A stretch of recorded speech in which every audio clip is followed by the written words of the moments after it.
নমস্কার বন্ধুরা, শুভ সকাল। আমি দক্ষিণ চব্বিশ পরগনা জেলার ছোট্ট একটি গ্রাম থেকে সঙ্গীত এই কথাটা দিয়ে প্রত্যেক দিন ব্লগটা শুরু করে আমার ছেলে ছোট্ট সঙ্গীত।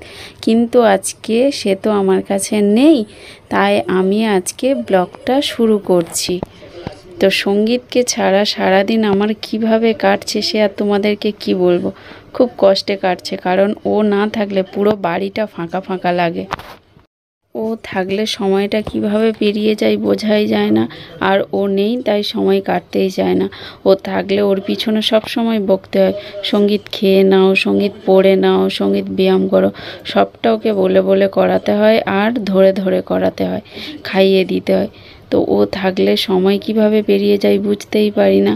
আর আজকে নেই তাই কোনো কাজও নেই, চুপচাপ বসে আছি, সময়ও কাটছে না। তো চলো এই জলটা খেয়ে রান্না বান্না করে নিই। রান্না বান্না তো করতেই হবে আর খাওয়া দাওয়া তো করতেই হবে। তো আমি উঠে দেখি ভাই বাজারে চলে গেছে, তারপরে ভাই মাছ নিয়ে চলে এসছে। তো মাছগুলোকে আমি ভালো করে ধুয়ে বেছে পরিষ্কার করে ধুয়ে নিয়েছি। তো এবার আমি রান্নাটা বসিয়ে দেব।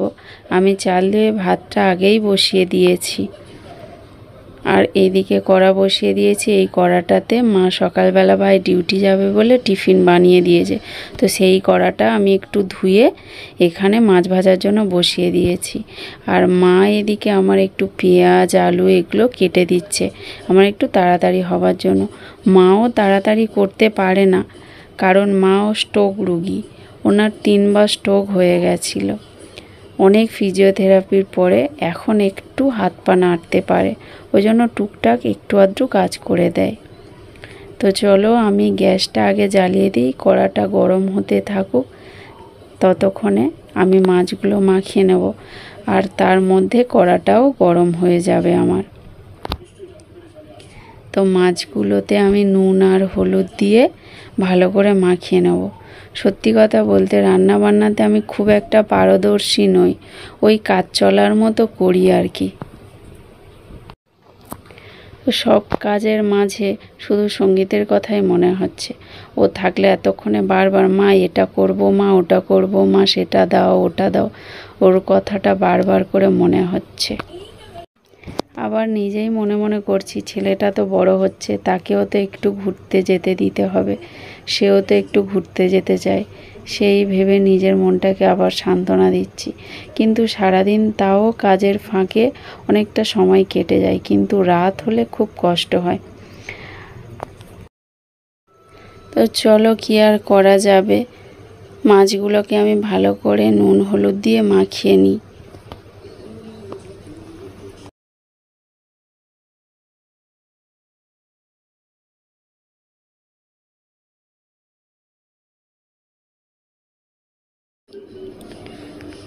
তো মাছগুলো মাখানো হয়ে গেছে, আর এই দেখো এই বোতলটা ভিমবার জেলের বোতল, ঠিকই দেখেছো। তো এই বোতলটাতে আমি তেল রেখেছি, এটা ভালো করে ধুয়ে এতে তেলটা রেখেছি, কারণ ওইটা দিয়ে আমার ঢালতে একটু সুবিধা হয়। ওটা আমার শাশুড়ি মা করে দিয়েছে, যে এটা দিয়ে ঢাললে অনেকটা একসাথে পড়ে যাবে না, পরিমাণ মতো নিজের প্রয়োজন মতো দিতে পারবো। তো সেই জন্য আমি ওইটাতে তেল ব্যবহার করি কড়াইতে দেওয়ার জন্য। তো কড়াই তেতে গেছে, আমি সেখানে তেল দিয়ে দিয়েছি। তো এবার মাছগুলোকে আমি একটু ভেজে নেব।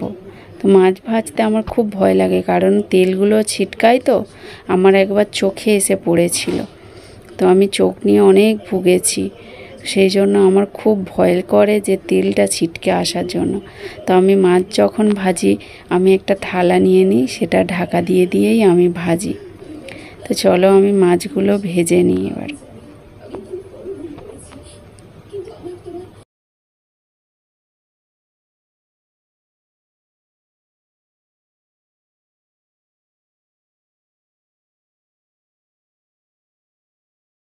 তো এদিকে মাছগুলো ততক্ষণ ভাজা হোক, আর এই দিকে আর একটা কড়াই বসিয়ে দিয়েছি। এখানে আমি ডিম ভেজে ডিমের তরকারি করব, কারণ আমার ভাই মাছ খায় না, তার জন্য আলাদা করে ডিমের তরকারি করে দেব। সেই জন্য কড়াই বসিয়ে কড়াইটা গরম হয়ে যেতে একটু তেল দিয়ে দিলাম, দিয়ে ডিমটা ভেজে নেব, তারপরে আমি ভাইয়ের জন্য ডিমের তরকারি বানিয়ে দেব।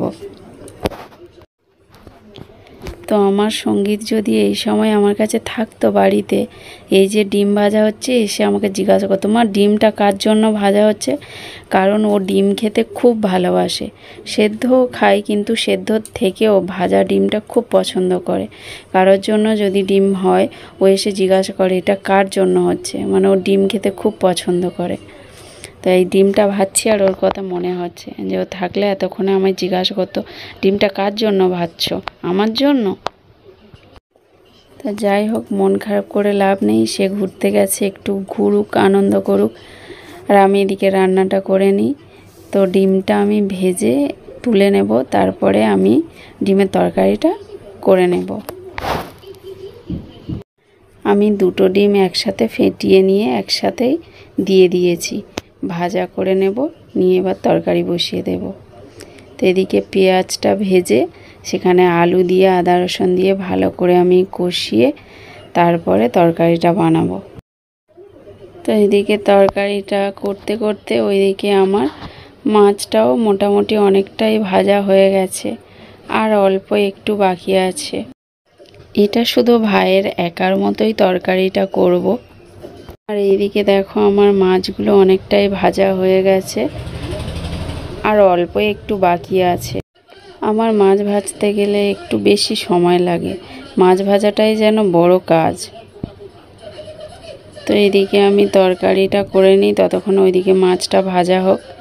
এদিকে আমি তরকারিতে জল ঢেলে দিয়েছি, তরকারিটা ফুটছে, আর ওদিকে বাকি মাছগুলো ভেজে তুলে নেব। তো আমার মাছ ভাজা প্রায় কমপ্লিট হয়ে গেছে।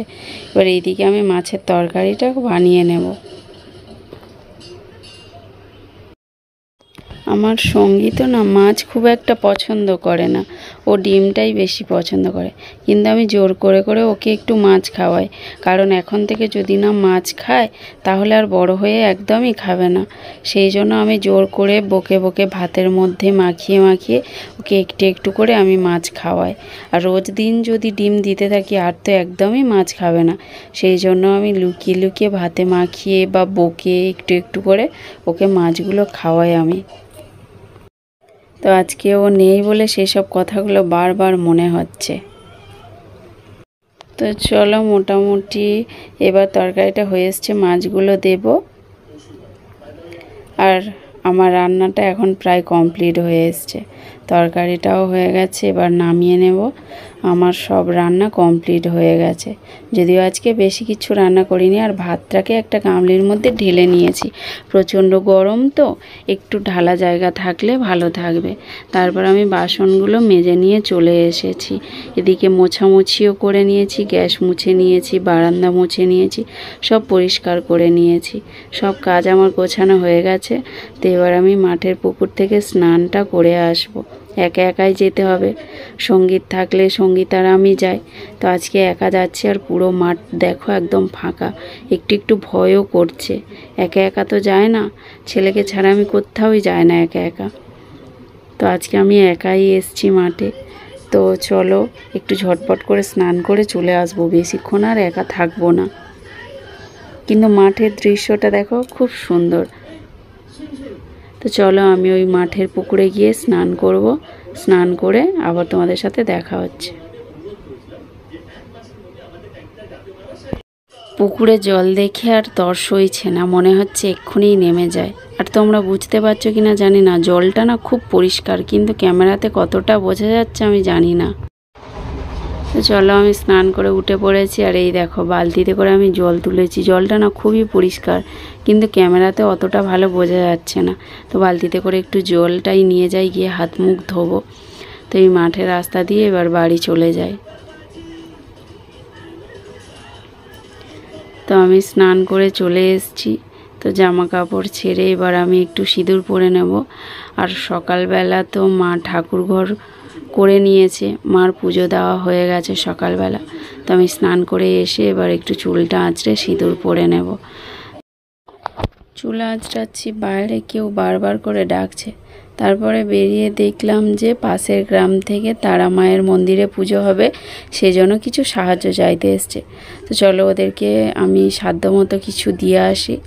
তো সঙ্গীতকে ছাড়া আজকের ভিডিওটা আমার এইটুকুই ছিল। তো সবাই ভালো থেকো, সুস্থ থেকো, সাবধানে থেকো, আর আমার সঙ্গীতকে সবাই আশীর্বাদ করো আর একটু ভালোবাসা দিও।